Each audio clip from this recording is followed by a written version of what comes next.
Birthdays. Yung pang sweet na yan eh. Yung pang na yan, may sweet. Ano yung kailangan mo? Regular.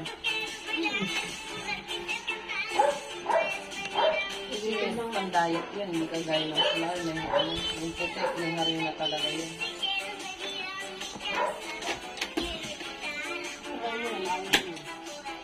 Ha? How was it? Hindi mo kumain, hindi mo. Sabi mo magdamag. Kita, Nila. No. Ano plan? No. Zach, pakita mo kay grandma. Ano? Ito tinatapon mo ha.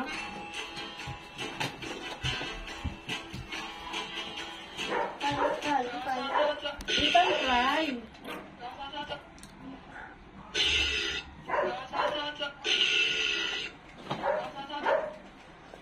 Siguro pa. Kaya ako na ano. Ano, tapos na ba tayo, ha?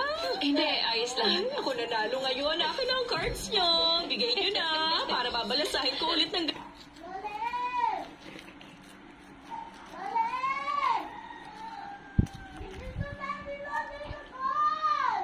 Ano ba?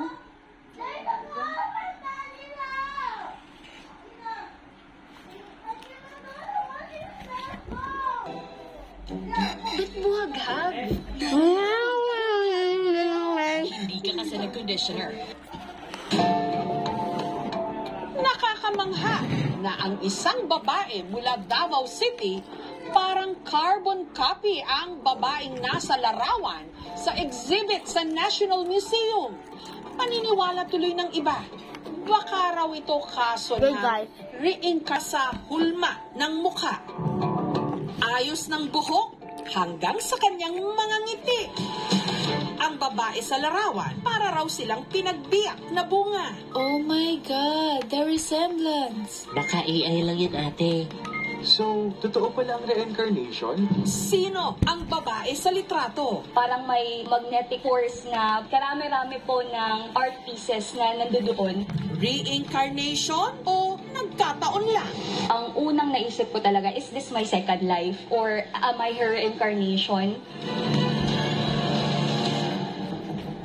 Ang babae sa viral post, taga Davao City, si Veronica. Lumuwas daw siya nitong nakaraang linggo sa Maynila para sa isang business meeting. Hanggang sa nagkayayaan sila ng kanyang mga kaibigan na pumunta sa National Museum. Matagal ko na talagang plano na pumunta ng National Museum. Our goal talaga po is magpa-picture sa Spolarium. Sa kanilang pag-iikot, may kung anong puwersa raw ang parang humila sa kanya papunta sa isang obra. Yun na yung mismong portrait na unang-una talaga na nakita ko. Karami-rami po, in-AI daw, inedit ko ba? Sa mga bashers, sinasabi nila, ang layo naman, ang hawig lang, yung ngiti lang daw. Wala po talagang pangalan yung portrait. Ang ginawa ko is, binisita ko po yung Facebook account ng National Museum. Nakita ko po yung Photo Oleo. Luckily, meron po silang 3D or parang virtual tour. Doon ko na mismong nalaman. Your name is that guy? Oh, yeah.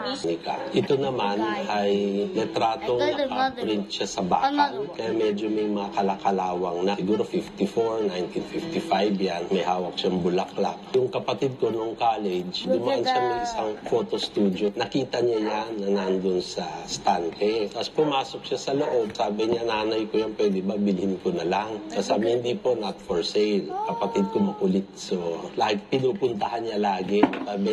Benta nyo na. Hanggang siguro nakulitan na yung may-ari isang araw. Sige, kunin mo na. Bigay na lang namin sa'yo. Hindi na niya siningil. Sina Belen Ocampo at si Veronica, tila marami rin daw ang mga pagkakatulad. Nung nakita nga ni Veronica yan at nag-post nga siya na medyo kamukha nga niya. Famous siya kasi may isang magazine feature na mula kasi yung pagkabata, hindi pinaputol yung kanyang buhok. When I was 17 and 18 years old, I actually joined pageants. Nakakatindig balahibo na also Miss Belen joined Miss Philippines, which was also my dream before. Nagtayo siya ng isang botanical garden. Mahilig siya magluto. Yung mga kaibigan ko, pag bumibisita sila sa bahay, ako talaga yung assigned na magluto sa kanila. Nung pandemic, nung nawalan ako ng trabaho, nagtatanim ako ng mga halaman. Tinignan namin yung kanyang transcript kung bababa ng mga grade. Kaya nagtatawa lang kami magkapatid na lagi pang pinapaaral, tapos puro 5 pala yung kanyang transcript. Tapos ang sabi niya, kaya siguro ako nagkaanak na writer. Hindi siya magaling mag-drawing, so yung kapatid ko naging pinto. I guess, yung mga gusto niya sa buhay, nakuha niya sa mga anak niya. Pero taong 2003, si Belen sumakabilang buhay sa edad na 70 anyos. Parang advance lang na 4 years ako pinanganak after Belen Ocampo died. Ang reincarnation, matagal na siyang paniniwala. Lahat halos ng Eastern religion has the concept of reincarnation. Para sa kanila, nagkakaroon ng cycle of birth and rebirth ang mga tao. Kasi pumapasok siya ulit sa isang cycle hanggat hindi niya natatapos yung cycle na dapat niyang ulit-ulitin base sa kanyang karma. Si Ambeth napag-comment na rin. Wow! Picture perfect moment na pagkikita ng dalawa. Susunod na.